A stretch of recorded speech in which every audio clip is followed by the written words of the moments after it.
বাবার বাড়িতে এসেছি আর বিরিয়ানি রান্না করবো না, এটা তো হতেই পারে না। চলো তাহলে বিরিয়ানি বানিয়ে ফেলি। তো এখানে আমি বিরিয়ানি বানানোর জন্য যে সমস্ত জিনিসপত্র লাগবে সমস্ত কিছু কেটে কুটে রেডি করে নিয়েছি।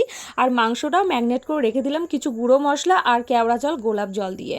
আর এদিকে আমি বেরেস্তাটাও ভেজে নিয়েছি, মাংসটাও চাপিয়ে দিয়েছি। আর মাংসটা কিন্তু একদমই কষা কষা করে করেছি, যেহেতু এটা বিরিয়ানিতে দেবো।